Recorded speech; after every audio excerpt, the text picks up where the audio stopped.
Every 4 years, the United States of America holds an election for president. What type of position is it? How was the office of president created? The Founding Fathers established the role of president in Article 2, Section 1 of the United States Constitution.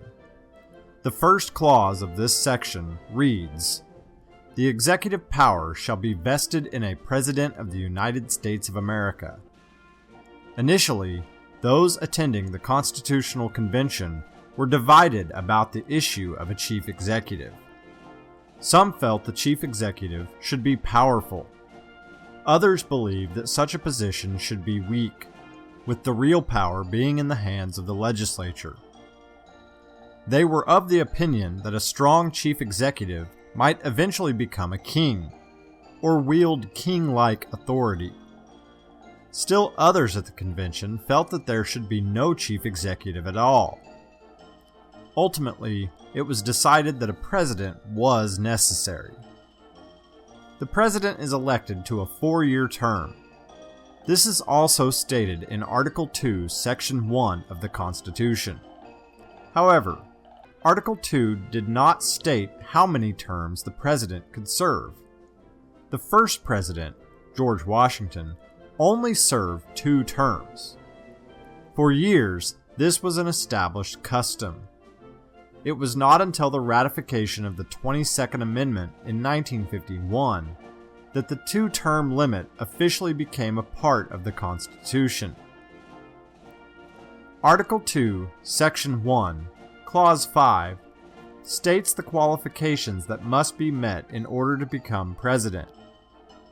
The qualifications stated are that the individual must be at least 35 years of age, a natural-born citizen of the United States, meaning that he or she was born in the United States, and must have been a resident of the United States for at least 14 years. The powers of the President are stated within the Constitution.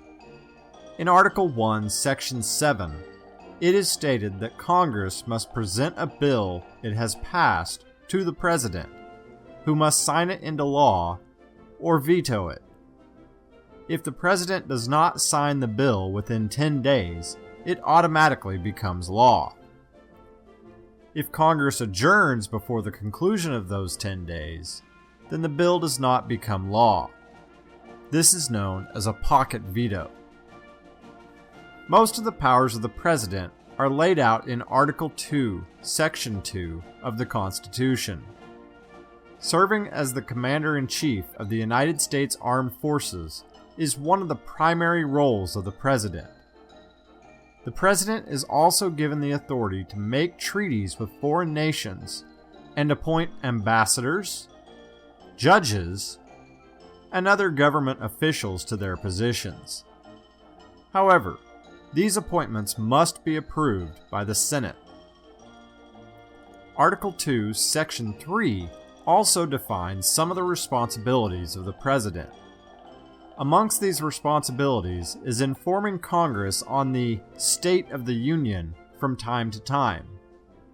While the Constitution does not specifically state how this is to be done, it has traditionally been delivered in the form of the State of the Union Address, which the President delivers once a year in front of a joint session of Congress.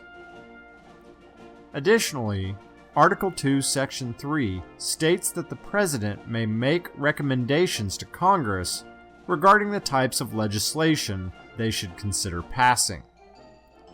The President was also given the authority to call an emergency session of Congress, if Congress were not in session when a particular need arose.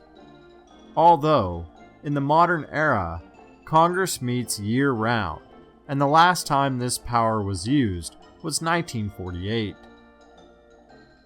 Article 2, Section 3 also includes a clause known as the Faithful Execution Clause.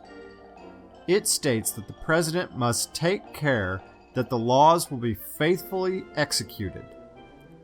This means that the President must ensure that every law passed by Congress is executed and upheld, even if he or she disagrees with the law. The President cannot refuse to enforce a law, nor may he or she suspend an existing law. These are not the only powers, duties, and responsibilities of the President. There are many others that have developed throughout the history of the nation. However, these are the responsibilities of the President as laid out by the Founding Fathers in the Constitution.